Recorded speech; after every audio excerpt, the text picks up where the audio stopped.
Bienvenidos a 360 grados, una visión global de la noticia, un espacio para debatir sobre todo lo que sucede en Colombia y en el mundo.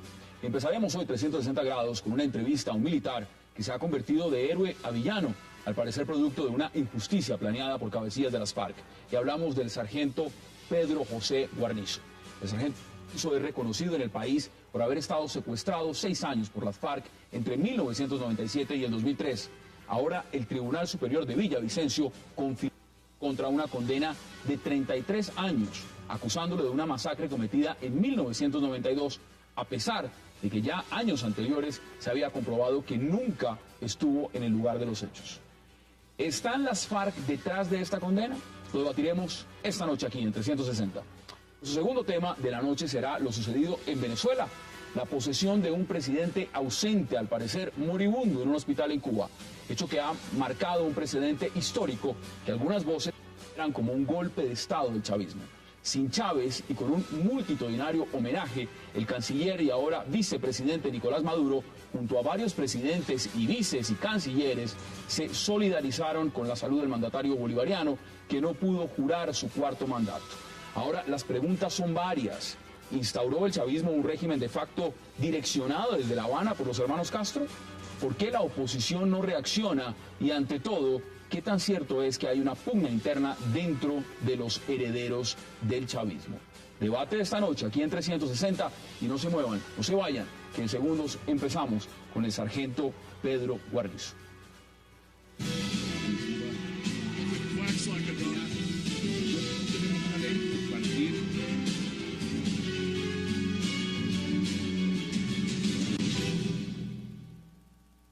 Y ahora, 360 grados, durante 30 minutos, entrevistará al sargento Pedro José Guarnizo Valle, un militar considerado un héroe por haber permanecido y sobrevivido a un secuestro de 6 años por parte de las FARC, pero quien hoy vive una de las pesadillas más impresionantes de su vida, a ser condenado a 33 años por la masacre de 4 personas en Puerto Unión Meta en noviembre de 1992, a pesar de haberse comprobado que nunca estuvo allí.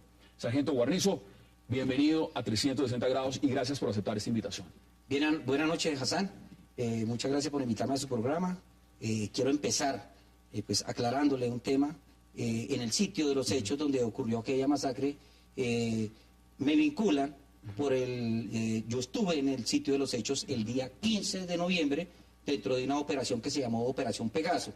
Se habían robado una cantidad aproximada de 600 cabezas de ganado de la jurisdicción del Dorado Meta, como miembros del Estado, como ejército, llamaron, buscaron el apoyo de nosotros, 3 pelotones de nuestra compañía se dirigieron al sitio de los hechos y comenzamos una operación rastreando este ganado.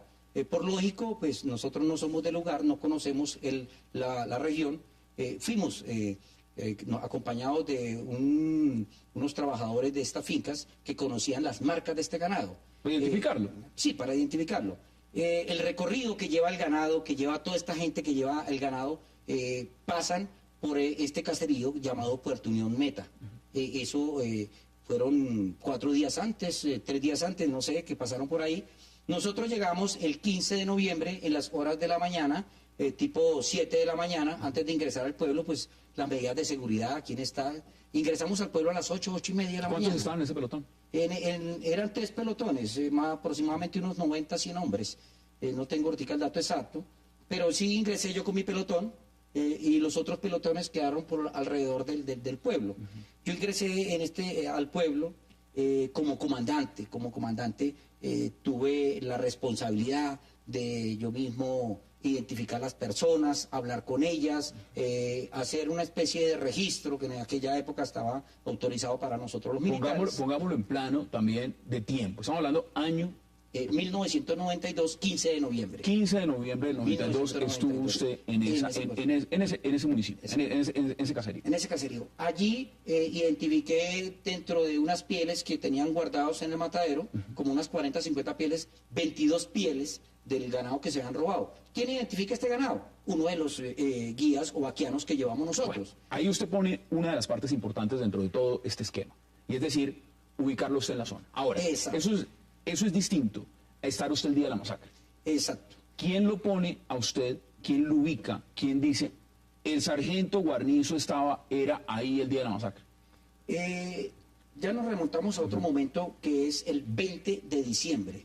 Una vez terminada la operación, yo salí en la madrugada de allí de Puerto Unión, el 15 de noviembre al día 16. Mi operación termina en el área de las Cumbres, ya donde termina la jurisdicción del batallón, y me ordenan regresar. No regreso por el pueblo, regreso por otro lado, para llegar hasta el Dorado Meta, donde me recogen, ¿sí? Y termino mi operación el día más o menos 28 de noviembre, ¿sí? Llego al batallón, inmediatamente me ordenan tomar posesión en la base militar de Vista Hermosa Meta. Vista Hermosa Meta es un municipio, ya es municipio, no es un caserío ni nada, es un municipio que queda a una distancia de 99 metros. Mira, estamos viendo imágenes, porque eso es toda la zona, Mientras usted está hablando, estamos viendo imágenes delante. Queda a 99 metros, a 99 kilómetros. Distancia de Trocha abierta, un campo muy, en esa época pues, se necesitan unas 14, 15 horas para llegar de Vista Hermosa al sitio de La Unión, ¿sí? Yo allí en Vista Hermosa Meta duro este mes completo de diciembre y hay un día muy crucial y muy crucial, no, muy importante para los soldados, que es que la Navidad los soldados no la iban a pasar en Vista Hermosa. Ya en el batallón dan la orden de organizar unas operaciones de seguridad en los caseríos que quedan cerca de Vista Hermosa. ¿Y usted está ahí en ese momento? En ese momento yo estoy enfermo de paludismo, por lo cual no dejan que yo salga a patrullar. Mire, porque estoy con el tratamiento de la leishmaniasis. Usted se ubica en tiempo y espacio. Ahora, vamos por partes. Vuelvo y le pregunto, ¿quién lo vincula a usted a esta masacre? A esta masacre me vincula directamente una señora llamada Olga María Triana. De ella no me acuerdo de nada. ¿Y ella bajo qué precepto lo identifica a usted y dice, mire, este señor era el que hizo esta masacre? Entonces es donde yo miro que el 15 de noviembre me di a identificar con todo el pueblo. Entonces, el 20 de diciembre, según lo que dice el proceso, ¿no? Es lo que yo no sabía, sino por el proceso que me entero, que llegan unos tipos en un carro, todo el mundo encapuchado, es la versión de la gente del pueblo, es la versión de la señora. Llega todo el mundo encapuchado, retienen unas personas y de las cuales matan 4 personas. Si todos están encapuchados, ¿cómo supuestamente lo reconocen a usted? Entonces es donde digo yo, la fiscalía comete el error de tratar de identificar a los personas que estuvieron allí, mostrándole un álbum de fotos dentro de los cuales están todos los militares. Allí, de las 15 personas que estuvieron, que presenciaron la masacre, solamente doña Olga María identifica una foto, pero la identifica porque es el comandante que estuvo el 15 de noviembre. No el día, o sea, no el día 20 de diciembre. Ahora, ¿usted cree que eso es una confusión o esto es premeditado y dirigido? Es decir, ¿las FARC ponen un testigo que lo vincula a usted o esto es sencillamente una confusión de una señora? Creo que es un testigo que coloca la FARC. Y te voy a decir una cosa. En el momento cuando iniciamos, hablamos del año 92, yo no estaba enterado de esto. Yo me entero una vez que salí del secuestro, que ya he reconocido por todo. Y ya vamos a hablar del secuestro, porque es que aquí tengo además las fotos del secuestro y con quién estuvo secuestrado y cómo sobrevivió usted milagrosamente a ese secuestro. Pero mire, esta señora que lo identifica a usted, ¿pertenece a alguna organización? Pertenecía en el momento, era la presidenta de las Damas Demócratas. Ese era un brazo político de mujeres de la UP, ¿sí? En su momento pues era un brazo armado año 92. Año 92. Año 92. Año 92, estamos hablando de esa época. Dentro de los muertos en esa masacre, ¿quiénes están? O los elementos base para que uno dijera, las FARC le interesa vincularlo a usted, o a las FARC le interesa coger y decir, eso es una obra del ejército. ¿Quiénes están dentro de, esos, de los muertos de esa masacre? Con documentos, ya lo investigamos, después de que nuevamente en la condena que me están haciendo, nuevamente, inmediatamente comenzamos a investigar a fondo. Y nos damos cuenta que hace poco detuvieron a una guerrillera que se llama Deyanira Castellanos Briceño. Ella misma dice que es sobrina de Alia Romaña. Y nos vamos a investigar quién es Leovigildo Castellanos. Leovigildo Castellanos es hermano de Alia Romaña, padre de esta guerrillera. Uno de los muertos en la masacre. El otro muerto es Dumar Castellanos, hijo de Leovigildo. Entonces, estas personas son familiares directos de Romaña. Nosotros no aceptamos esto que se hizo allí. Lo rechazamos rotundamente, pero queremos dejar en claro que si yo estuve presente en este municipio, en este caserío, fue el 15 de noviembre, y no el 20 de diciembre con estos hechos. Lo segundo, que las declaraciones de todas las personas, inclusive de doña, la señora que me está acusando, es que todos llegan encapuchados. Pero entonces, para que me culpen más tarde, de pronto me quito la capucha y me identifico con ella. ¿Cómo es pasar de un secuestro? Además, empiece contándome usted cómo fue el momento de su secuestro. Porque su secuestro no fue que lo cogieron y se lo llevaron y le dijeron, venga, usted estaba en combate. Sí. Mira, la FARC se jactan de tener una inteligencia muy enorme. Yo, en julio del 97, estaba en operaciones y... ¿En qué región estaba usted en operaciones? En el Urabá, por el lado de Currulao, y caímos en un choque con la FARC, fue un golpe de encuentro, pero desgraciadamente éramos muy pocos hombres para la cantidad de guerrilleros. Estaban en ese momento andando el Frente 57, el Quinto Frente, el 34 Frente, estaban dando el bloque en común. ¿Cuántos de sus compañeros murieron en ese combate? En este combate, durante el combate, dejo en claro que durante el combate fueron heridos 3 compañeros míos, uno era mi capitán y 2 soldados. Por razones de lo que ha crecido, porque ya tenemos que empezar a ir a entrar a una pausa, pero usted estuvo secuestrado junto con el gobernador de Antioquia, Guillermo Gaviria Correa, y también con el exministro de Defensa, Gilberto Echeverri. Sí, yo con ellos me encontré 5 años después, ya cuando ellos caen, el último año de secuestro de ellos están conmigo. 6 años usted en ese secuestro y sobrevivió además en el momento de la masacre donde ellos fueron masacrados por las FARC, usted milagrosamente sobrevive. Creo que mi Dios me tenía destinado para enfrentar este problema en que estoy. ¿33 años de una condena? 33 años, como te digo, llevo 30 años en el ejército, una vida, no sé si me quede otra vida para enfrentar esta condena. Mire, vamos a una pausa y ya regresamos con el sargento Pedro Guarnizo para seguir hablando de lo que significa este punto en Colombia, y es tener que salir de un secuestro de la FARC para encontrarse condenado a 33 años de prisión. No se vayan, ya volvemos.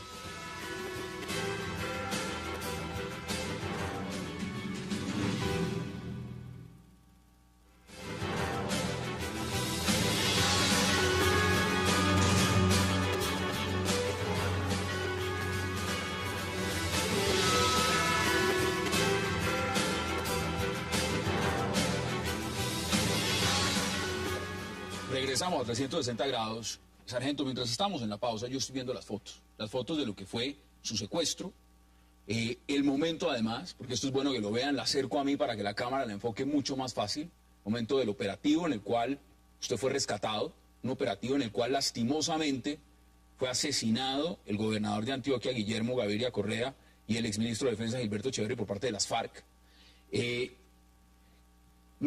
Preguntarle cómo sobrevivió usted, eso usted mismo le estaba diciendo, eso es un milagro, porque los acribillaron ustedes a mansalva mientras llegaban a hacer el rescate, el operativo militar. Salir uno de estas circunstancias, 6 años, cuénteme brevemente cómo fue eso. Mira, Hassan, el problema del secuestro, sinceramente, es el soporte que uno tiene, es saber que uno no pertenece a este lugar, saber que uno tiene una familia, poner el amor. El sufrimiento es enorme, grande, corporalmente duele. Lo pueden ver en la foto, una foto donde tenía un peso de 43 kilos. En este momento estoy pesando 72 kilos. ¿Se le dispararon en el momento en que lógico, me hicieron 3 tiros donde me dejaron 3 huellas en la frente.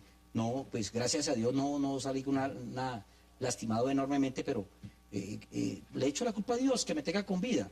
Y tristemente lo que está pasando con la justicia hoy en día, con mi condena, me revoca a la época cuando la guerrilla me entregó unos documentos a mí y al teniente Tapias, unos papeles para que hiciéramos unas cartas dirigidas al presidente, a la Cruz Roja Internacional, al Senado y a la Gobernación de Antioquia, que para que intervinieran para hacer un intercambio con alias El Paisa.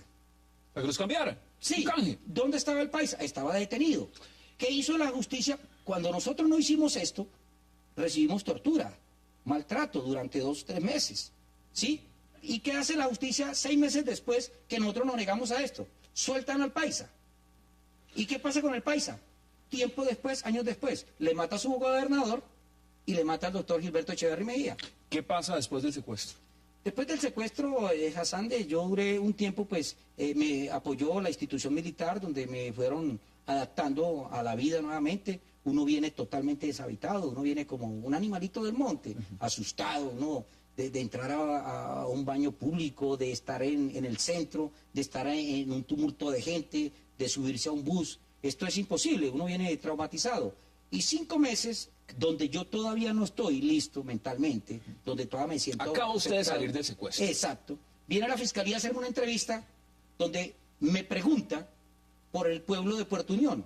Mi mente se acuerda de que estuvo allí, de que hubo un muerto de Javier Apache que ya... ¿Qué es lo que usted, los eventos que usted cuenta del 15 de noviembre de 1992? Donde yo respondí, donde fui sancionado por no controlar esta situación, donde hubo un joven que lo hirieron y que más adelante murió en el hospital. Vienen 11 años después la fiscalía, después de haber salido usted de un secuestro de 6 años, viene 11 años después a preguntarle por unos hechos ocurridos en el año 92. Exacto, y me vienen a hacer una entrevista, primero que todo no me preparan, por eso yo pienso que vienen a hacerme como una especie de descargo, no sé, no me voy preparado con un buen abogado como el que tengo hoy en día, me voy con una señorita, una asesora jurídica que hasta ahora ha salido, que no entiende, que cuando se ve que salgo detenido, rechaza mi defensa, y es donde me toca comenzar a buscar a los abogados. Entonces, yo creo que aquí hay como una improvisación, ¿sí?, que lo hace a propósito de la Fiscalía para cogerme desarmado y poderme condenar. Usted sale de este secuestro, una situación dramática. Sí, inmediatamente llega la Fiscalía con una investigación muy seria. Hay una masacre, hay un testigo que lo vincula a usted a esta masacre y dice que lo vio. Entonces, inmediatamente... usted le dicta orden de captura, lo detienen. Sí, ¿Cuánto tiempo dura detenido? Duré 3 años detenido. Sale de 6 años de un con medida de secuestro aseguramiento en cárcel. para entrar 3 años detenido. Sí, señor. Durante todo un proceso. En ese proceso, a usted lo absuelven. Me absuelven con todas las investigaciones, con todas las pruebas físicas que nosotros colocamos, con las pruebas que nosotros le tumbamos a la Fiscalía. Le demostramos a la Fiscalía que las pruebas que ellos traían no servían. Hasta 2 testigos que trajo la Fiscalía, que está en el proceso, lo que yo digo acá está en el proceso, afirman que las declaraciones que ellos dieron, la Fiscalía trabaja con las investigaciones de la Procuraduría. Esos 2 testigos afirman que en el año 93, cuando ellos dieron declaración a la Fiscalía, las dieron bajo presión de la FARC, y que informaron lo que la señora Olga María Triana les había dicho que dijeran. ¿Qué pasa en este momento? 6 años después, ellos vienen a declarar, a retractarse de lo que dijeron y a confirmar que efectivamente ellos me vieron a mí el 15 de noviembre y nunca me llegaron a ver el día 20 de diciembre. ¿En qué momento se entera usted de esta sentencia? Dígame el día, la hora. ¿En qué momento se da cuenta usted que el Tribunal Superior de Villavicencio lo acaba de condenar a usted en segunda instancia a 33 años de cárcel por esa masacre? Yo tengo una esposa que vive muy pendiente de mí, Hassan, de mis problemas. Ella es el amor que tiene por mí. Y hace 4 días, exactamente a las 11 de la noche, ella se mete aquí a la consulta de los procesos judiciales. ¿En Internet? En Internet, y busca mi proceso, que ella ya sabe cómo mirar. Hassan, nosotros ¿Usted estaba en su casa? Yo estaba en mi casa. Y se entera por Internet de que usted lo acaban de condenar a 33 años de cárcel. Yo estoy acostado a las 11 de la noche cuando mi señora entra llorando. ¿Qué hace usted acá? O sea, la primera pregunta que uno le dice es, ¿a usted entonces en cualquier momento pueden entrar y detenerlo? ¿Le dan una orden de captura? Estoy esperando, Hassan, vamos a responder. Le vamos a responder a la justicia. Si me dictan la orden de captura, voy a ir con mi abogado, vamos a hacernos presentes, vamos a dar la cara, no me voy a esconder. ¿Cuándo metieron esto exactamente en la justicia? El 19, último día laboral del juzgado. Es decir, o sea, una justicia que estaba en paro judicial, tiene un día para... levanta el paro judicial, el último día de trabajo antes de irse a vacaciones es el 19 de diciembre, y el 19 de diciembre a ustedes salen con una condena de 33 años de cárcel. Y se van a descansar, a pasar una Navidad alegres a la casa. Hassan. Bueno, usted ahora con su abogado, frente a eso, porque esto es gravísimo. O sea, usted ya sabe de antemano que aquí en cualquier momento saliendo de este estudio o llegando a su casa, le pueden enviar a detenerlo, tendrá que enfrentarse a un nuevo proceso, por lo menos que ustedes van a apelar. Hassan, en este momento pues la apelación no está. Lo que queda, el último recurso es la casación. Van a casación, última Vamos a instancia. casación. Usted sabe que casación, lo más caro que hay en Colombia es defenderse uno de la justicia. Es lo más caro que hay. ¿Y cuáles Hassan. son los fondos que tiene usted para defenderse en este proceso? En este ¿Quién se los momento, da? creo que los únicos bienes que tengo son 2 hijas y mi esposa. No tengo nada más, Hassan, porque mis ahorros de mi vida, lo que me quedó después del secuestro, lo invertí en la primera defensa. ¿A usted durante el secuestro le pagaban su sueldo? Se lo pagaban a mi señora, pero con los engaños que hizo la FARC, mi señora fue a muchos sitios a donde la FARC la hacía llegar y ella con el afán de pronto verme, de pronto encontrarme o algo. Y fue un engaño total que le hicieron a muchos de los que estuvieron secuestrados en las selvas de Colombia. En este momento viene un proceso. Para su familia no me puedo imaginar lo que significa tener que haber pasado por tenerlo a usted secuestrado 6 años, salir usted de un secuestro de 6 años y tener que verlo detenido 3 años, y ahora después tener que verlo condenado en segunda instancia a 33 años y saber que en cualquier momento usted tiene que irse detenido otra vez. ¿Qué viene? Porque la pregunta es, ¿qué viene realmente? Usted se siente que frente a lo que hay, frente al material probatorio, porque aquí la justicia opera y la justicia determinará, esto le corresponde a la justicia, determinar todo lo que venga en este proceso. ¿Usted qué espera realmente de la justicia colombiana? Yo espero que mi Dios los ilumine. No que ellos mismos obren, sino que mi Dios los ilumine, Hassan, porque no sé cómo enfrentar mi hija pequeña, la que tengo después del secuestro y que tiene 8 años, quien se entera por parte de la hermana que no tuvo un papá, porque a los 8 meses que tenía mi hija, la grande, que hoy en día tiene 16 años, caí secuestrado. No pude ser padre de esta hija, no la pude sacar adelante, ¿sí? No he podido ser un buen esposo, ¿sí? Y en este momento vuelvo y paso detenido, entonces no sé... Usted ha dicho que las cárceles están llenas de inocentes. ¿Se refiere principalmente a militares? Sí, Hassan. Sinceramente hay un problema enorme de la justicia en Colombia, que es lo que está haciendo de los beneficios que dan lo llaman ellos por apoyar, por no sé. Entonces, en este momento, si yo quisiera quedar libre, entonces que la justicia venga y me pregunte y comienzo, hasta usted lo vinculó en un proceso. A cualquiera. Para que me rebajen. A cualquiera. Eso es lo Cartel que de están haciendo. testigos. Y tengo una prueba del año pasado, Hassan, que salió en El Tiempo. Un paramilitar denuncia que trabajó conmigo y que yo participé en la masacre de Mapiripán. Para la prueba de que yo no estuve en Mapiripán, está mi secuestro. Caí secuestrado el 2 de julio. Si usted no hubiera estado secuestrado y argumenta que está secuestrado fácilmente, también estaba en ese proceso. Estaría vinculado con la masacre de Mapiripán. ¿Por qué se durmió esto, Hassan? ¿Por qué se durmió esta declaración de este paramilitar? Porque la justicia dio cuenta que estaban cometiendo un error.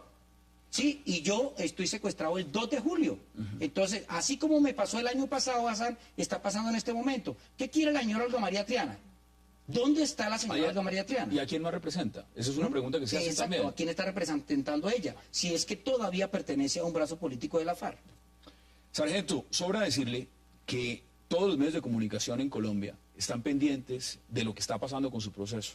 Y están pendientes, por supuesto, porque esto le corresponde a la justicia determinar los hechos, si usted es responsable o no. A nosotros como medio nos corresponde es contar su historia, y usted la acaba de contar. Y estaremos muy atentos al desarrollo que tenga, por supuesto, esto dentro del ámbito judicial en Colombia. Gracias por aceptar esta invitación. Muchas gracias, Hassan, y yo le agradezco a todos los medios en Colombia, desde La Guajira, de todos lados me han llamado ofreciéndome su apoyo para poder aclarar la verdad, para poderle decir la verdad a Colombia. Hoy estoy aquí, Hassan, ¿por qué? Porque mi verdad es transparente y mi verdad es pura, Hassan. No le tengo miedo a la justicia. Si pago una condena, que mi Dios los juzgue a ellos. 33 años, supuestamente. Esto es la historia del sargento Pedro Guarnizo. Vamos a una pausa, porque regreso entraremos a hablar de lleno del día de hoy, el 10 de enero, en Venezuela. No se vayan, ya volvemos.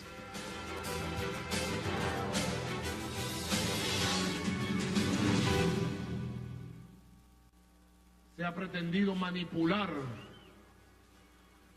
y aprovechar oportunistamente las circunstancias de la operación y la convalecencia del comandante Chávez para buscar desestabilizar nuestra patria.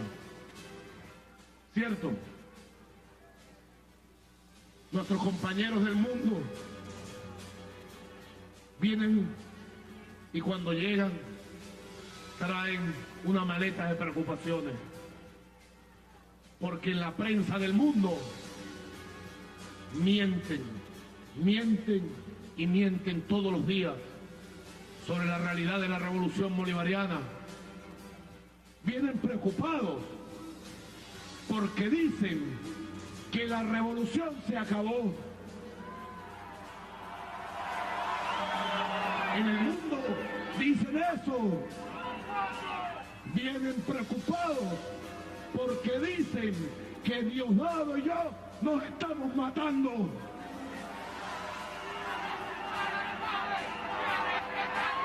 Nos estamos matando de amor por el pueblo, nos estamos matando de lealtad a Chávez y a esta patria. Aquí estamos rodillas en tierra, con Chávez, con la patria.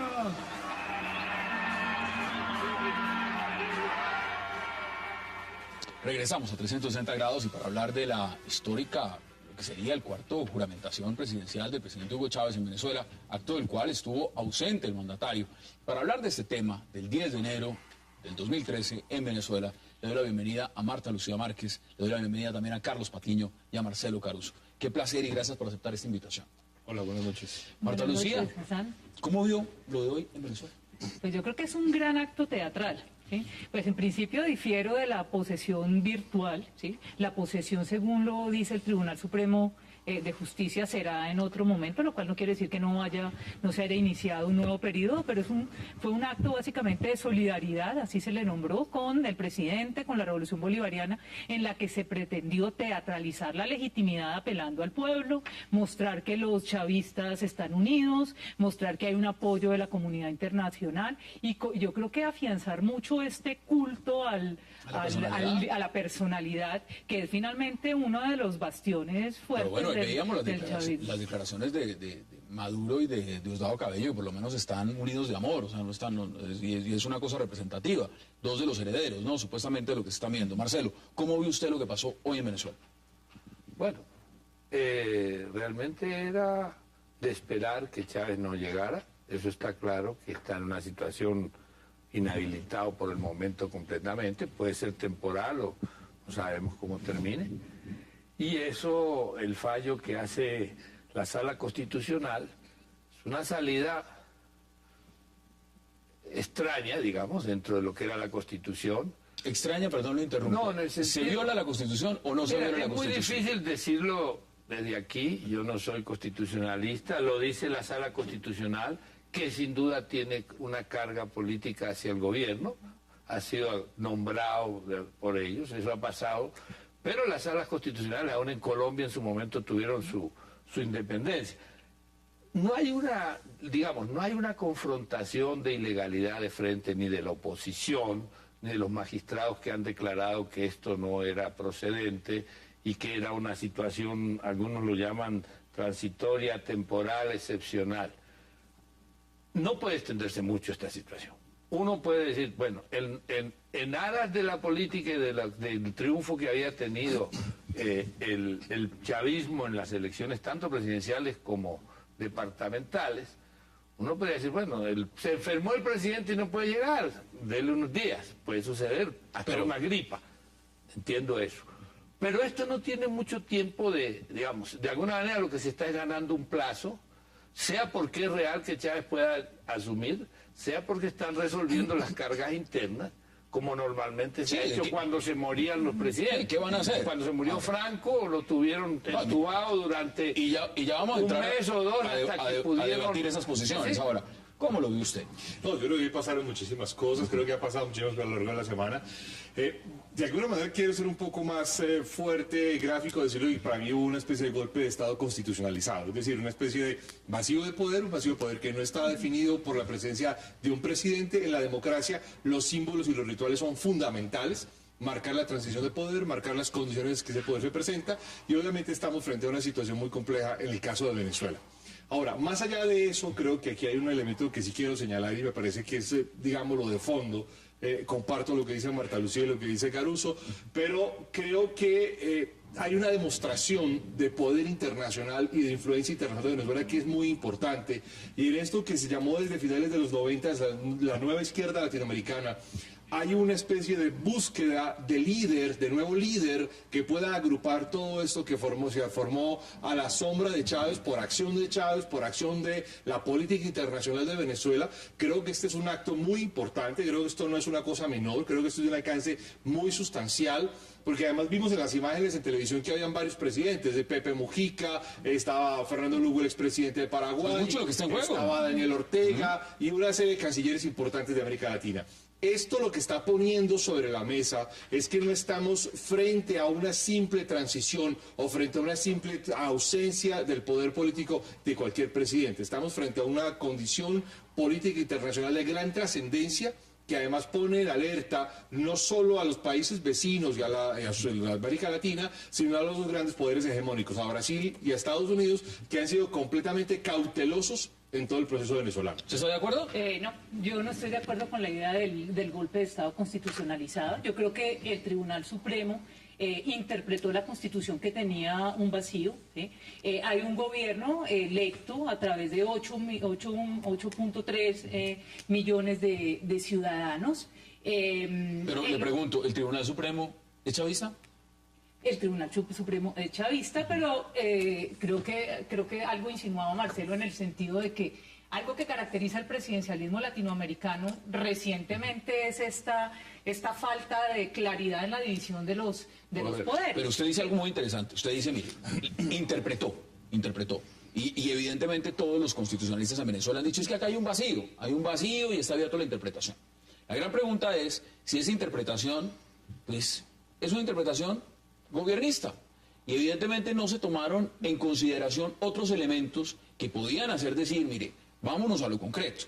Aquí la posesión presidencial está por unas razones claves, fundamentales. Esto no es simplemente, como lo han dicho algunos, como Nicolás Maduro, que es un acto simplemente menor, que es un requisito menor, que es un formalismo, cuando realmente es algo mucho más importante, y es que empieza un periodo presidencial.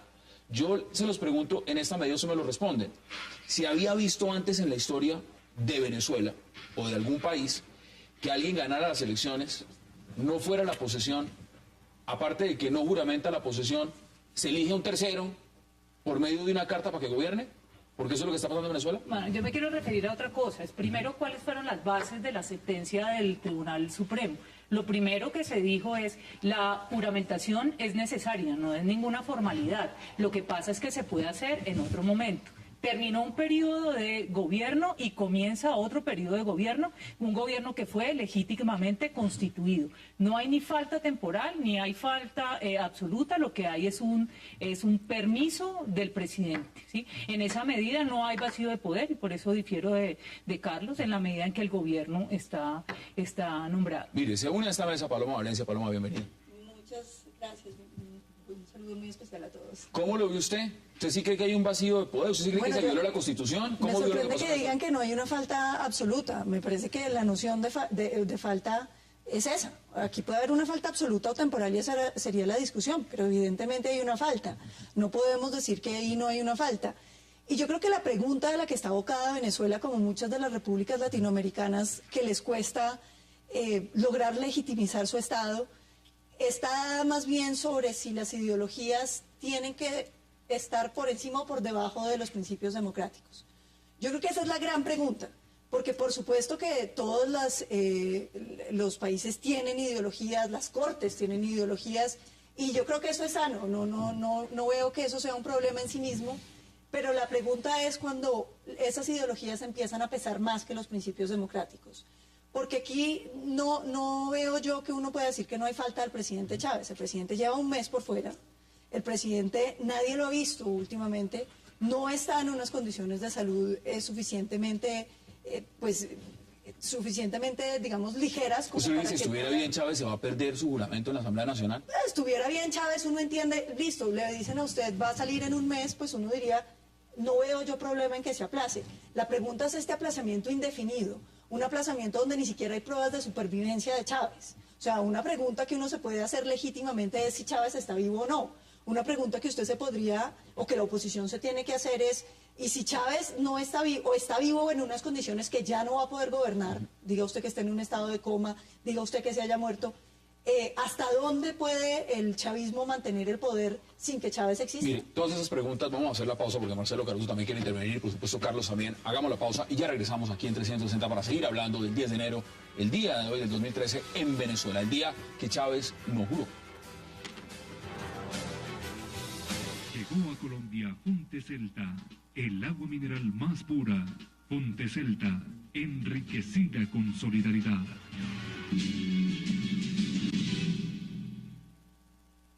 Nosotros queremos decir, al nombre del gobierno legítimo, del comandante presidente reelecto por el pueblo venezolano, líder de esta patria, que el gobierno bolivariano acata la decisión de la Sala Constitucional del Tribunal Supremo de Justicia. Es palabra sagrada, la palabra y la voz de la Sala Constitucional. Palabra de Nicolás Maduro. Mire, vamos al grano y vamos importante del contexto internacional también, porque eso tiene grandes configuraciones. Marcelo, si lo miramos en perspectiva de lo que son unas elecciones, porque evidentemente la Constitución prevé que en tema de ausencia se debería llamar unas elecciones, aquí no se va a hacer. ¿Qué es lo que están buscando realmente Nicolás Maduro, Diosdado Cabello y todos en el chavismo? ¿Quedarse cuánto tiempo hay? Yo creo que no lo tienen claro tampoco ellos. Evidentemente hay un problema de salud no definido, o si está definido están ganando tiempo, pero no pueden existir, es decir, estirar mucho tiempo esto, porque se puede volver contra ellos. Es decir, un Chávez en este momento emocionalmente está impactando, como sabemos siempre que sucede que se enferma o muere un presidente, el que se sienta al lado del cajón, pasó con César Gaviria, sale elegido presidente y hasta por ahí con más votos que lo que hubiera tenido Chávez. Entonces, ellos están jugando una situación que o hay que creerles que creen que Chávez va a volver, o están jugando, pero no hay ninguna posibilidad de que se extienda mucho tiempo, lo que decía tú. No se extiendan mucho tiempo, deme un tiempo, deme plazo de tiempo. Son 30 días, son 180 días, son 90, son 2 años. En 30 días tú tienes que saber cómo está el paciente, si salió del coma o se queda en el coma, y la presión va a ser muy grande. Si bien yo veo que la oposición está en una actitud de confusión y de debilidad muy grande. Perdóname esto, si atacan a Chávez, es atacar a un enfermo y entonces están cuidadosos. Y lo máximo que están pidiendo es una comisión que vaya a ver y que puede que suceda eso. Pero si nadie ha visto la comisión de médicos, por ahí, que se termine resolviendo por ese lado el problema, con una comisión. Yo creo que lo que dice Marcelo es cierto. Yo creo que ni los chavistas, ni Maduro, ni ellos tienen claro exactamente el guión en el que están montados, pero la oposición tampoco tiene nada que esté montado. Y hay que decir que la oposición en Venezuela ha dejado muchísimo que desear en todo este periodo de gobierno de Chávez, donde Chávez ha sido carismático, ha tenido poder, ha hecho propuestas y la oposición ha brillado por su capacidad. Mientras usted habla, esto es el homenaje que le están haciendo en ese momento en directo que están transmitiendo en Venezuela. Ahora.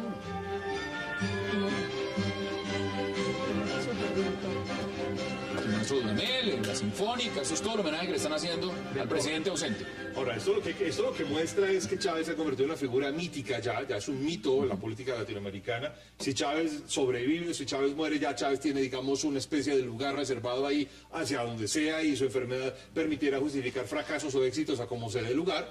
Pero lo que sí, aquí estamos frente a dos cosas. De un lado, hay un vacío de poder. Es evidente que hay un vacío de poder y es evidente que no tienen claro cómo va a ser resuelto ese vacío de poder. No es claro dónde está ese asunto porque además en lo público todavía no ha aparecido abiertamente un factor que es clave en la transición política venezolana, que es el ejército venezolano, que se ha manifestado y ha dicho que apoya la continuidad de Chávez, la continuidad del poder, etcétera, etcétera. Pero por debajo de esa cooperación militar hay un factor fundamental real de poder, más allá de la formalidad constitucional y legal que aparezca, y es que los militares de alguna manera están jugando un papel clave. Pero si es así, cómo va a ser la transición del poder.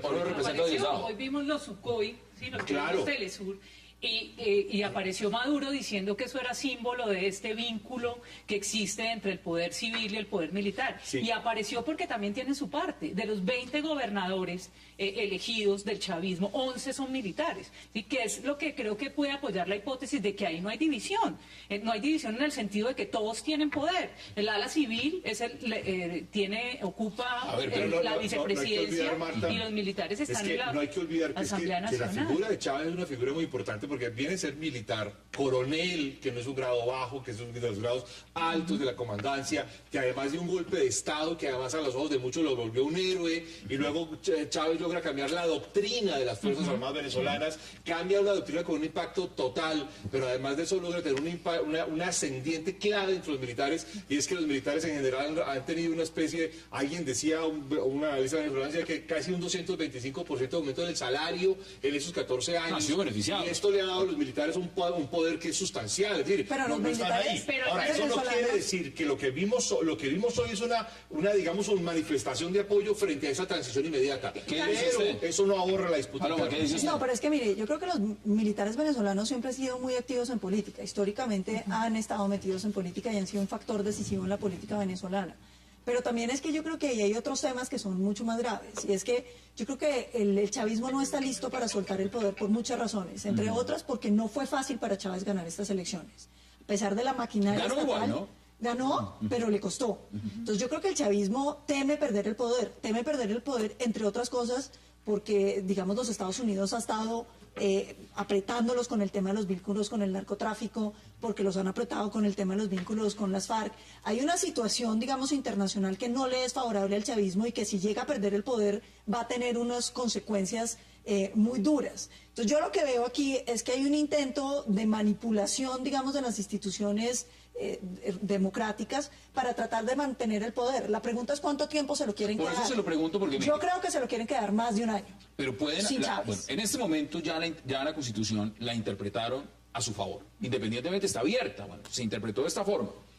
Le hago la pregunta que le formulaba Marcelo.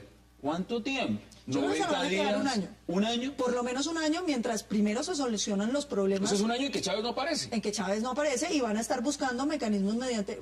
Ahí tienen una ventaja y es que uno tiene un permiso. Aquí lo van a aplazar un tiempo, después vienen 180 días adicionales que pueden pedir por Constitución. Y de ahí van alargando la cosa hasta un año. ¿Eso qué hace? Pues primero que tenemos una oposición en Venezuela que uno se pregunta... ¿Dónde está? ¿Qué le pasa? Todos se lo preguntan. ¿Qué pasa con lo... ¿Dónde está Capriles? Y entonces uno lo ve ahí poniendo unos twitters que francamente uno no puede dar una pelea de una magnitud como la que están dando frente al chavismo, como si fuera con otra persona, fuera en otro país. Usted ha mencionado a los Estados Unidos. Veamos qué han dicho desde el Departamento de Estado de los Estados Unidos frente al tema de Venezuela. Esta es una decisión que tiene que ser hecha por los venezolanos para los venezolanos. Hay que involucrar y tomar en cuenta las opiniones de una amplia muestra representativa de las partes interesadas. Estamos obviamente interesados en lo que suceda en Venezuela y en las conversaciones que sigan a los pronunciamientos del Tribunal Supremo. Pero esto es algo que en gran medida tiene que ser consensuado, tiene que ser acordado y tiene que ser transparente a medida que avanza. Pero no es una decisión de nosotros, es de los venezolanos. Marcelo, independientemente de lo que pase o no, Paloma nos acaba de dar su análisis. Si se convocara elecciones, hagamos de cuenta que ese hubiera sido el escenario, y se diga, vamos a convocar elecciones en los próximos 30 días, y se presentan de nuevo un candidato Maduro que dijo por lo menos el presidente Chávez que ese debía ser el candidato, y se presenta de la oposición cualquiera que fuera, ¿quién gana en su opinión? Bien, la oposición... Así como en el chavismo se ha hablado de divisiones, las divisiones que hoy hay de cobros de las elecciones pasadas en la oposición son mayores que las que tuvieron en las elecciones anteriores. Entonces, ¿quién gana? ¿Gana el chavismo? Yo sí estoy seguro. Es decir, que independientemente de si Chávez no hubiera aparecido, que hubieran tomado otra decisión, oportunidad a quien sea el candidato, que será Maduro sin duda, y con Diosdado de vicepresidente, y ganan las elecciones. Yo creo que, mira, la tranquilidad de ellos está en una cosa. Este fallo de constitucional, que podría haber generado una ruptura en el ejército si fuera distinto. La mayoría del ejército está en la Constitución, que es una Constitución que hizo Chávez. Y dentro de esa mayoría hay un sector que es puramente chavista, de una perspectiva, digamos, más radical. Ninguno de ellos tiene interés cambiar el gobierno en este momento, sea porque han sido beneficiados, sea porque son parte del poder político y son parte del poder económico, Marcelo, con muchos elementos... Con eso usted ya está diciendo de antesala entonces que no hay división dentro del chavismo. No, déjamela terminar. Con elementos que han sido claros de corrupción, que Chávez fue de los temas que nunca pudo tocar con el ejército porque es la forma de tenerlo calmado, en general en todos los países, ¿no? Sucede lo mismo. En ese sentido yo voy a esto.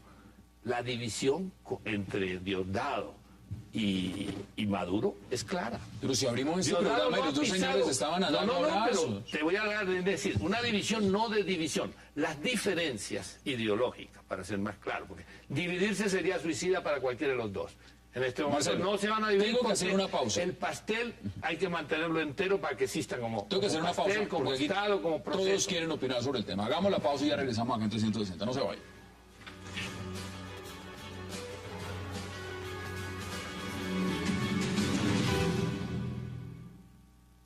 El Tribunal Supremo decidió resolverle un problema al partido de gobierno. Ahora, ¿qué le digo yo a los venezolanos? Yo soy un ejemplo, y disculpe que hable en primera persona, pero yo soy un ejemplo de cómo hay que luchar contra un sistema judicial que no funciona. Esa es la cara de la oposición, esas son las declaraciones de quien fue en su momento el que se enfrentó a Hugo Chávez en las presidenciales y perdió. Yo le pregunto lo mismo, porque aquí podemos abordarlo y ustedes pueden tomar el tema donde quieran, pero ¿a usted también le parece que si esto se hubiera convocado a elecciones en 30 días, no importa quién sea el candidato de la oposición, vuelve a ganar el chavismo, mejor dicho? No, si las elecciones son inmediatas, el chavismo gana. Si las elecciones son a mediano plazo, la oposición podría llegar a tener una oferta importante de la cual moverse, sobre todo porque uno supone de antemano que va a haber un desgaste frente a una capacidad, digamos, disminuida de un posible reemplazo. Porque si uno compara la figura de Chávez, que uno puede decir lo que sea, pero es un tipo carismático, que tiene una gran capacidad de moverse, etcétera. Mientras lo compara con Diosdado Cabello o con Nicolás Maduro, ninguno de los dos tiene, así Nicolás Maduro le ha copiado el estilo, no le alcanza a contener. Pero mira lo que dice Paloma. Paloma dice de pronto, mientras se fije el candidato, yo les formulo la pregunta, ¿ustedes creen que alguien se va en este momento a ir en contra de Nicolás Maduro sabiendo que fue la designación directa de Chávez? Inclusive el mismo Diosdado. Pues es que no es tan fácil porque es que ahí hay sectores que no van a reconocer el liderazgo independientemente a que Chávez haya designado a alguien. Eso es como el dicho de muerte al rey, viva el rey, ¿no? Sale el nuevo rey. Pero fíjense que lo que es más interesante es la actitud, que me parece que es un tema que no puede pasar desapercibido, del partido chavista de brincarse la democracia. Ellos fueron contundentes en liderar el proceso en contra del Paraguay cuando se hizo el supuesto golpe constitucional, donde fue también los procedimientos judiciales que estaban desde antes los que permitieron sacar al presidente. Y en cambio aquí les parece normal que uno pueda perpetuar el poder sin que haya presidente, ¿no? ¿Y qué dice usted en ese sentido entonces, por ejemplo, de la OEA, de UNASUR? Uno se pregunta, ¿dónde está UNASUR que fueron tan duros con Paraguay? Tan duros y la comunidad latinoamericana en el caso de Honduras. Y tan protagonistas y aquí no han dicho, aquí están callados. Y aquí callados. Entonces ahí es donde yo digo, claro que es importante que la gente tenga su ideología, pero las ideologías deben estar por debajo de los principios democráticos. ¿Qué dice usted? Bueno, no, yo creo que yo sí difiero de mis colegas y pienso que la salida ha sido una salida en el marco de la interpretación de la Constitución por quien tenía que interpretarla, que era el Tribunal Supremo de Justicia. Pienso, como lo han dicho mis compañeros panelistas, que efectivamente si hoy se citara elecciones, ganaría Chávez. Seguramente en 6 meses también ganaría Chávez. Porque es que nosotros no tenemos por qué, el chavismo, nosotros no tenemos por qué suponer que no se ha institucionalizado el chavismo. Llevan 14 años en el poder, pues yo creería que es un partido... Se los pregunto a ustedes, al contrario, no han demostrado es que están muy sólidos en su estructura, pues independientemente... Claro, y tienen una capacidad de movilización popular muy fuerte, y eso les permite entonces entrar a competir a elecciones. Entonces eso le permite a uno sugerir que de pronto ellos sí piensan que Chávez podría regresar en el poder, porque a los que menos les conviene prolongar estas situaciones a él, porque... a menos que consideren, como parece, como también uno podría pensar que la oposición definitivamente no tiene nada que hacer porque es tan floja que en ningún momento va a poder competir. ¿Qué dice usted? No, yo creo que aquí nos podemos pasar discutiendo esto. Creo que es casi imposible que nuestra bola de cristal nos diga hacia dónde vamos. A mí lo que me parece, digamos, preocupante es que no es claro cuáles son las reglas democráticas, pero quiero insistir en algo que decía al principio que me parece clave, es que esta transición venezolana tiene un impacto internacional directo sobre la estabilidad en América Latina y tiene un papel importante en el juego internacional, en el juego global. Hábleme, por ejemplo, de Cuba, por ejemplo. Hábleme de Irán. Hábleme de socios estratégicos que ha tenido Venezuela. Y le pongo 2 ejemplos. Uno, evidentemente por las razones que significa Fidel y Raúl Castro en la influencia del chavismo. Pero otro, porque es un jugador que está afuera y que lo ha traído Venezuela a la región. ¿Cómo ve usted esos dos? Por no hablar de todos los demás. Por ejemplo, solo para citar al que has puesto que es Irán, para Irán la relación con Venezuela es primordial para la presencia subregional en América Latina y ha sido, digamos, su gran proyecto en esta área, y luego de esto han venido otras dos presencias fundamentales, son Nicaragua y Ecuador, que además hacen parte del mismo grupo del ALBA. La salida de Chávez y la inestabilidad o la falta de claridad en la transición política en Venezuela es muy preocupante para Irán, porque además este es el último año de gobierno de Mahmoud Ahmadinejad, y en ese contexto obviamente lo que está jugándose en la mesa es algo mucho más allá que simplemente quién queda en el poder o no, como una, digamos, formalidad, para decirlo en esos términos. Lo que estamos aquí es frente a tres preguntas claves en la política internacional: sobrevivir al ALBA, sobrevivir a un proyecto político internacional que pretende reconstruir las relaciones internacionales de América Latina, o por lo menos de Sudamérica, y por otro lado, cuál es el papel de los poderes extrarregionales. Irán, Rusia y China, que han jugado un papel de pivote con Venezuela, más que con Cuba, a lo largo de esta última década. Y en este contexto, obviamente, de que Venezuela se ha vuelto un jugador fundamental, no solo en la América Latina, sino a nivel global. Claro, algunos se podrán burlar de lo que sea, pero digamos, ha jugado un papel importante y ha tenido una referencia clave. Quiero recordar, por ejemplo, cosas fundamentales. La solidaridad de Chávez con Muammar Gaddafi antes de que Muammar Gaddafi cayera en el combate, con Bashar al-Assad. Es que se le iba a preguntar, ¿cuál es la figura más representativa en el mundo musulmán? ¿Sabe cuál es? ¿Cuál? Hugo Chávez. Chávez, claro, obvio. Chávez es una figura de referencia. ¿Qué dice usted, Marcelo? Bueno, primero, el liderazgo de Chávez. Yo recuerdo hace 4 o 5 años cuando su intervención apoyando a López Obrador, a Ollanta Humala, generó una campaña interna que llevó en algunos aspectos.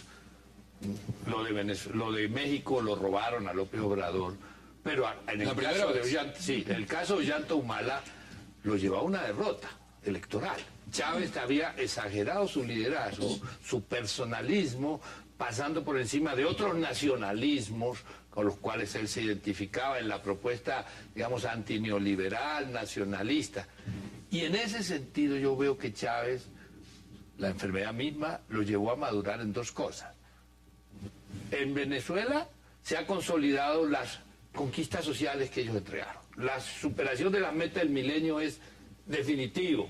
Y yo me puse a leer eso porque es de Naciones Unidas y es evidente que la inversión social, que ha sido enorme, se puede cuestionar su eficiencia y si eso fue todo, con eso se podría haber hecho posiblemente el doble, pero el hecho de haberlo invertido en esa dirección generó, algo que hay unas nuevas generaciones que se expresaron electoralmente, que son las que entran a la universidad gratuita, que estudian, y que posiblemente va a plantear un nuevo tipo de chavismo, con una lucha interna, ideológica y política que se va a dar, no inmediata, aquí porque Carlos, no son suicidas. Aquí Carlos planteaba el contexto internacional. Y ahora voy a lo internacional, pero mire. No quiero eso, la pata nacional.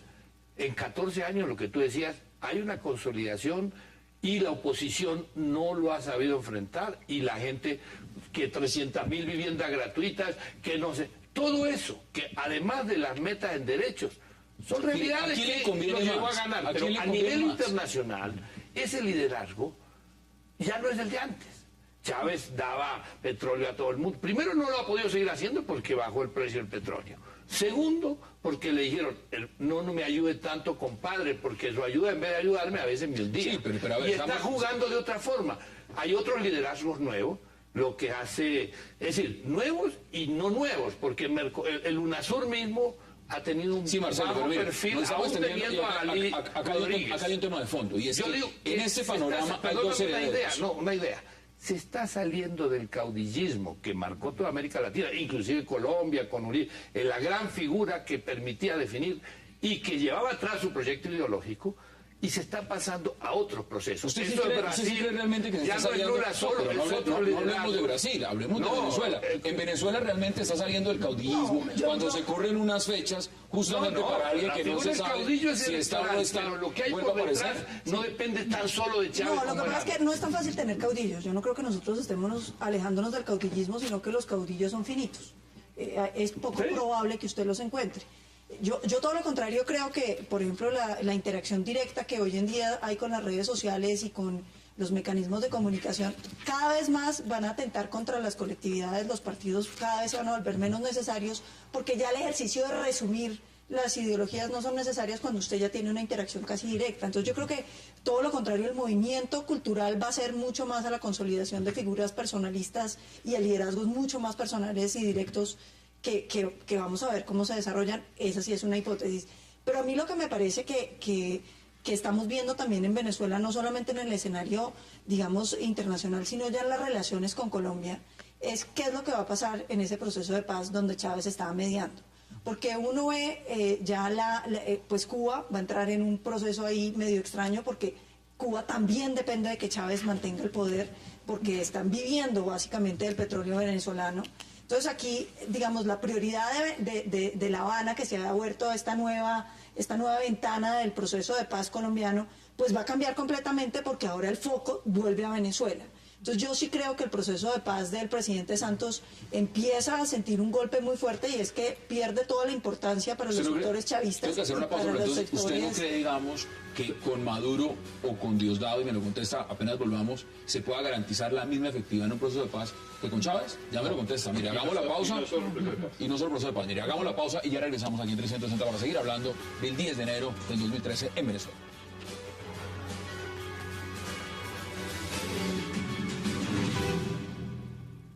Le planteo a los venezolanos que podemos estar sin gobierno, sin un jefe de Estado, un comandante en jefe y un presidente del Ejecutivo por tiempo indefinido. Insistimos en lo que hemos venido diciendo, que se establezca, tal como lo establece la Constitución, una junta médica, que sea avalada por el Tribunal Supremo de Justicia, que sea conformada por médicos venezolanos, y que esta junta médica nos diga a los venezolanos cuál es la situación de la salud del presidente y si va a poder asumir o no la conducción del Estado venezolano, para la cual fue electo el día 7 de octubre.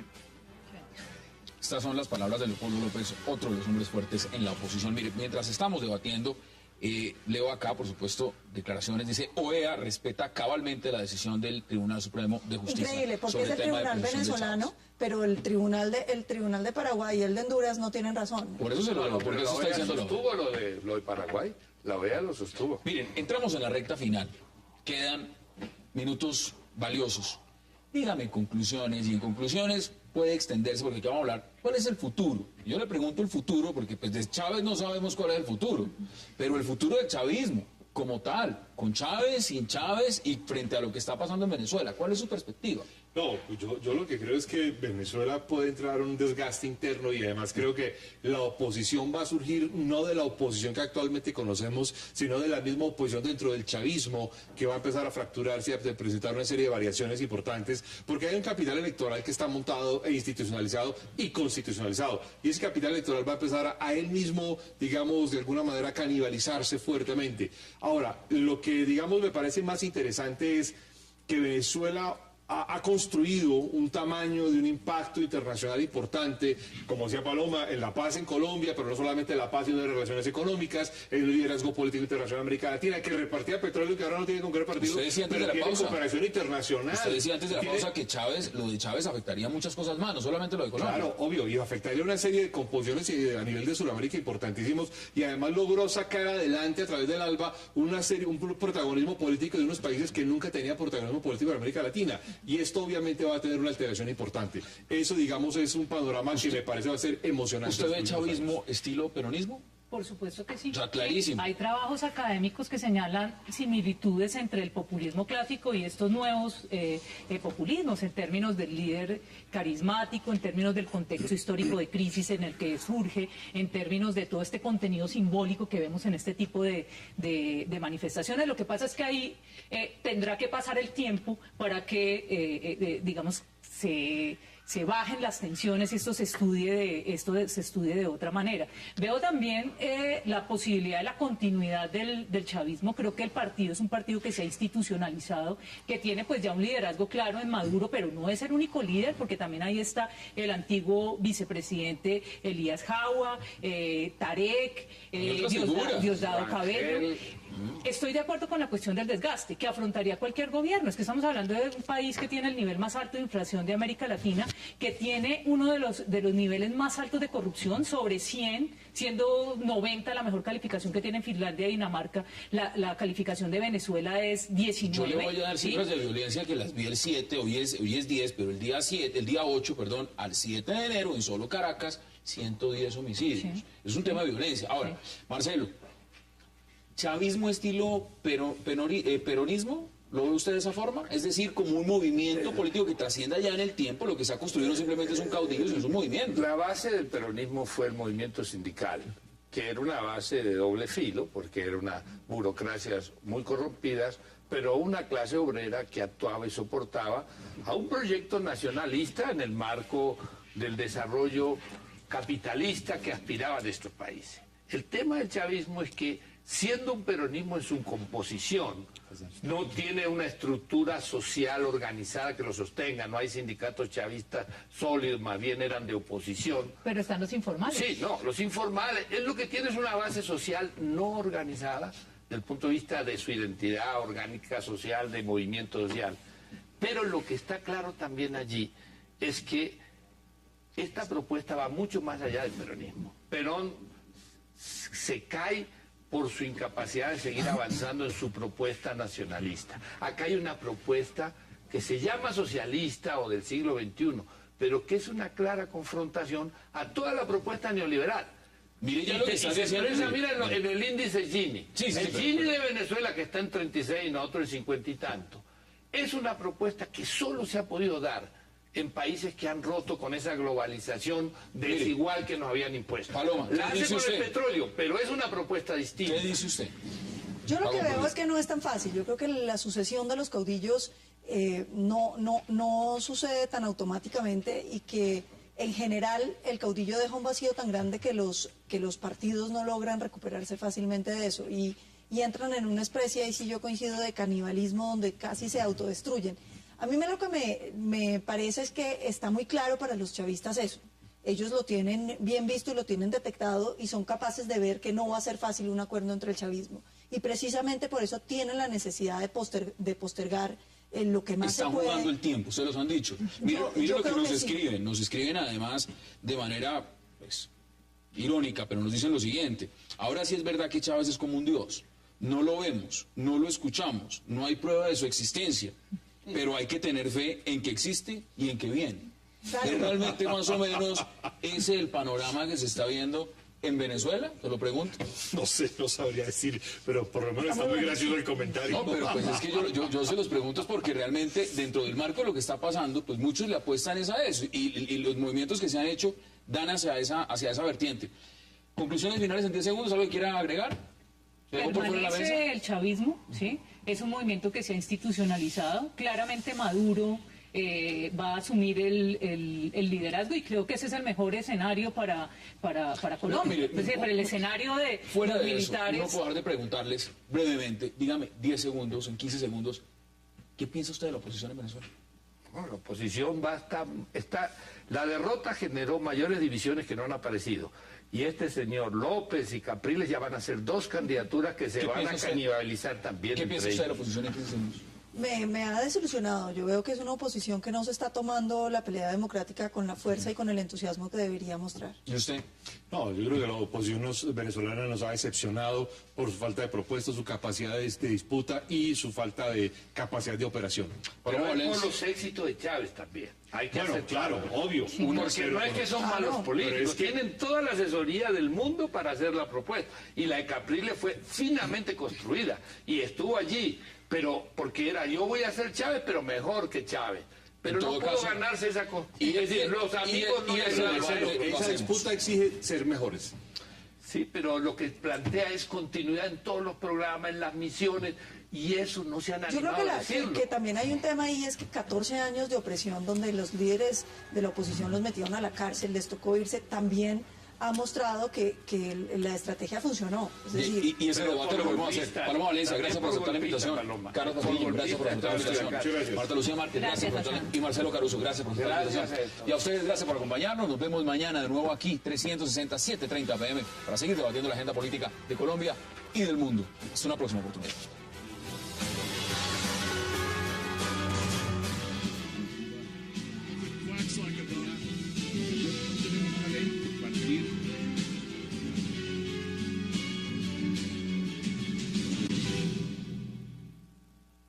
Sargento Guarnizo, bienvenido a 360 grados y gracias por aceptar esta invitación. Buenas noches, Hassan. Muchas gracias por invitarme a su programa. Quiero empezar pues aclarándole un tema. En el sitio de los hechos donde ocurrió aquella masacre, me vinculan yo estuve en el sitio de los hechos el día 15 de noviembre dentro de una operación que se llamó Operación Pegaso. Se habían robado una cantidad aproximada de 600 cabezas de ganado de la jurisdicción del Dorado Meta, como miembros del Estado, como ejército, buscaron el apoyo de nosotros, 3 pelotones de nuestra compañía se dirigieron al sitio de los hechos y comenzamos una operación rastreando este ganado. Por lógico, pues nosotros no somos del lugar, no conocemos la región, fuimos acompañados de unos trabajadores de estas fincas que conocían las marcas de este ganado. ¿Para identificarlo? Sí, para identificarlo. El recorrido que lleva el ganado, que lleva toda esta gente que lleva el ganado, pasan por este caserío llamado Puerto Unión Meta. Eso fueron 4 días antes, 3 días antes, no sé, que pasaron por ahí. Nosotros llegamos el 15 de noviembre en las horas de la mañana, tipo 7 de la mañana, antes de ingresar al pueblo, pues las medidas de seguridad, ¿quién está? Ingresamos al pueblo a las 8, 8:30 de la mañana. ¿Cuántos estaban en ese pelotón? Eran 3 pelotones, aproximadamente unos 90, 100 hombres. No tengo ahorita el dato exacto, pero sí ingresé yo con mi pelotón y los otros pelotones quedaron por alrededor del pueblo. Yo ingresé al pueblo como comandante. Tuve la responsabilidad de yo mismo identificar las personas, hablar con ellas, hacer una especie de registro que en aquella época estaba autorizado para nosotros los militares. Pongámoslo en plano también de tiempo. Estamos hablando año... 1992, 15 de noviembre. 15 de noviembre del 92 estuvo usted en ese municipio, en ese caserío. En ese caserío. Allí identifiqué dentro de unas pieles que tenían guardados en el matadero, como unas 40, 50 pieles, 22 pieles del ganado que se habían robado. ¿Quién identifica este ganado? Uno de los guías o vaquianos que llevamos nosotros. Bueno, ahí usted pone una de las partes importantes dentro de todo este esquema, y es decir, ubicarlo usted en la zona. Ahora, eso es distinto a estar usted el día de la masacre. Exacto. ¿Quién lo pone a usted? ¿Quién lo ubica? ¿Quién dice? Comete el error de tratar de identificar a los personas que estuvieron allí, mostrándole un álbum de fotos dentro de los cuales están todos los militares. Allí, de las 15 personas que presenciaron la masacre, solamente doña Olga María identifica una foto, pero la identifica porque es el comandante que estuvo el 15 de noviembre. No el día... O sea, no el día 20 de diciembre. Ahora, ¿usted cree que eso es una confusión o esto es premeditado y dirigido? Es decir, ¿las FARC ponen un testigo que lo vincule a usted o esto es sencillamente una confusión de una señora? Creo que es un testigo que coloca la FARC. Y te voy a decir una cosa.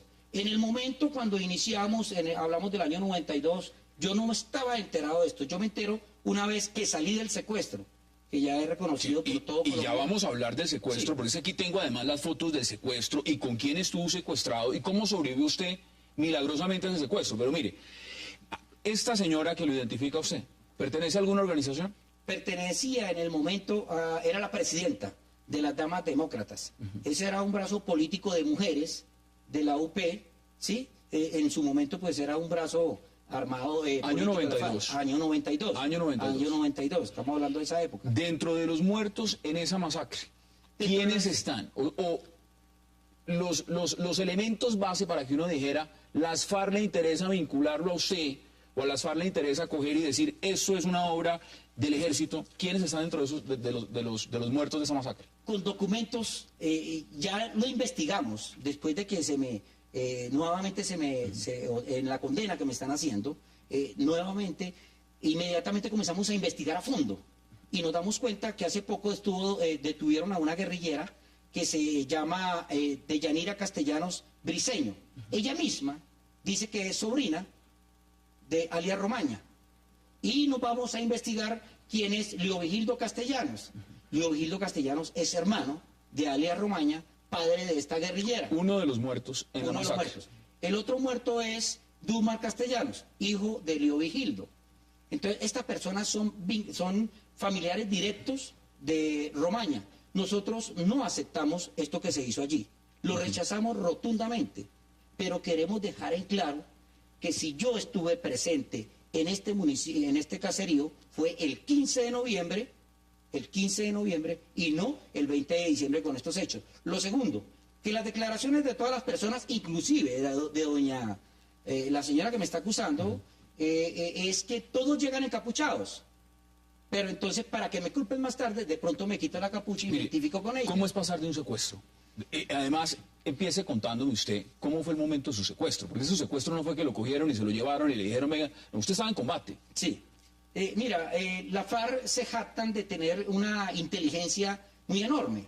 Yo, en julio del 97, estaba en operaciones y... ¿En qué región estaba usted? En el Urabá, por el lado de Currulao, y caímos en un choque con la FARC, fue un golpe de encuentro, pero desgraciadamente éramos muy pocos hombres para la cantidad de guerrilleros. Estaban en ese momento andando el Frente 57, el Quinto Frente, el 34 Frente, estaban dando el bloque en común. ¿Cuántos de sus compañeros murieron en ese combate? En este combate, durante el combate, dejo en claro que durante el combate fueron heridos 3 compañeros míos, uno era mi capitán y 2 soldados.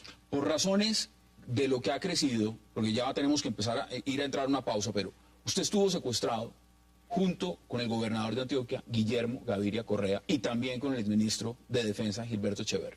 Sí, yo con ellos me encontré 5 años después, ya cuando ellos caen, el último año de secuestro de ellos están conmigo. 6 años usted en ese secuestro y sobrevivió además en el momento de la masacre donde ellos fueron masacrados por las FARC, usted milagrosamente sobrevive. Creo que mi Dios me tenía destinado para enfrentar este problema en que estoy. ¿33 años de una condena? 33 años, como te digo, llevo 30 años en el ejército, una vida, no sé si me quede otra vida para enfrentar esta condena. Mire, vamos a una pausa y ya regresamos con el sargento Pedro Guarnizo para seguir hablando de lo que significa este punto en Colombia, y es tener que salir de un secuestro de la FARC para encontrarse condenado a 33 años de prisión. No se vayan, ya volvemos.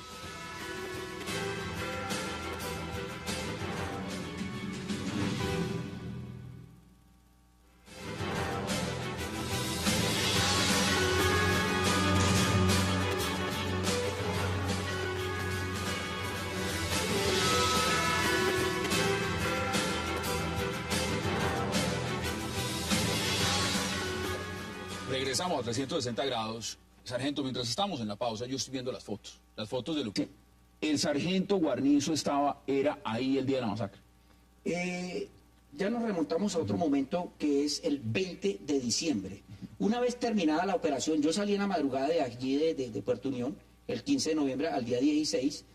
Mi operación termina en el área de las Cumbres, ya donde termina la jurisdicción del batallón, y me ordenan regresar. No regreso por el pueblo, regreso por otro lado, para llegar hasta el Dorado Meta, donde me recogen, ¿sí? Y termino mi operación el día más o menos 28 de noviembre, ¿sí? Llego al batallón, inmediatamente me ordenan tomar posesión en la base militar de Vista Hermosa Meta.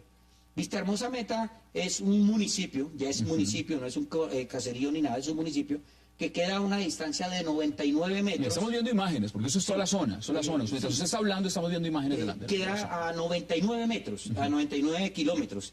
Distancia de trocha abierta, un campo muy, en esa época, pues. Se necesitan unas 14, 15 horas para llegar de Vista Hermosa al sitio de La Unión, ¿sí? Yo allí en Vista Hermosa Meta duró este mes completo de diciembre, y hay un día muy crucial y muy importante para los soldados, que es que la Navidad los soldados no la iban a pasar en Vista Hermosa. Ya en el batallón dan la orden de organizar unas operaciones de seguridad en los caseríos que quedan cerca de Vista Hermosa. ¿Y usted está ahí en ese momento? En ese momento yo estoy enfermo de paludismo. por lo cual no dejan que yo salga a patrullar porque estoy con el tratamiento de la leishmaniasis. Usted se ubica en tiempo y espacio. Ahora, vamos por partes. Vuelvo y le pregunto, ¿quién lo vincula a usted a esta masacre? A esta masacre me vincula directamente una señora llamada Olga María Triana. De ella no me acuerdo de nada. ¿Y ella bajo qué precepto lo identifica a usted y dice, mire, este señor era el que hizo esta masacre? Entonces es donde yo miro que el 15 de noviembre me di a identificar con todo el pueblo. Entonces el 20 de diciembre, según lo que dice el proceso, ¿no? Es lo que yo no sabía, sino por el proceso que me entero, que llegan unos tipos en un carro, todo el mundo encapuchado, es la versión de la gente del pueblo, es la versión de la señora.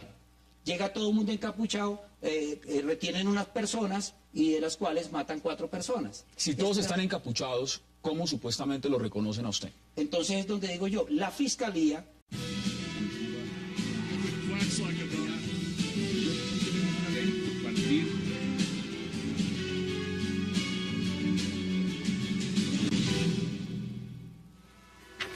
Bienvenidos a 360 grados, una visión global de la noticia, un espacio para debatir sobre todo lo que sucede en Colombia y en el mundo.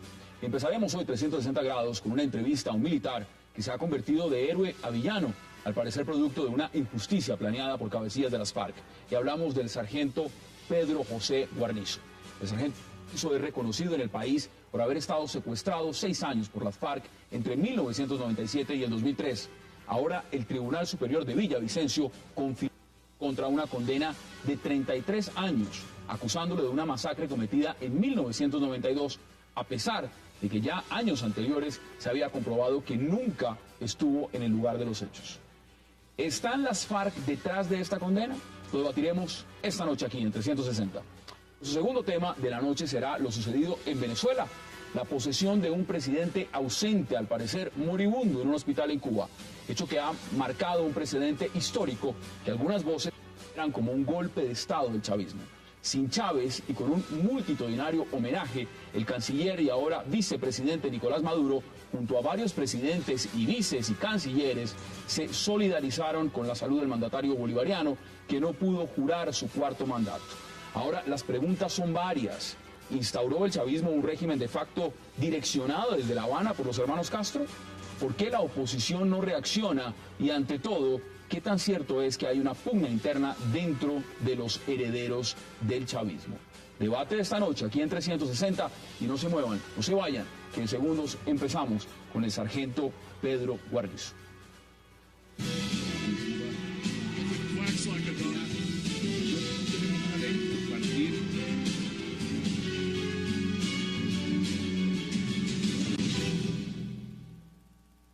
Y ahora, 360 grados, durante 30 minutos, entrevistará al sargento Pedro José Guarnizo Valle, un militar considerado un héroe por haber permanecido y sobrevivido a un secuestro de 6 años por parte de las FARC, pero quien hoy vive una de las pesadillas más impresionantes de su vida, a ser condenado a 33 años por la masacre de 4 personas en Puerto Unión Meta en noviembre de 1992, a pesar de haberse comprobado que nunca estuvo allí.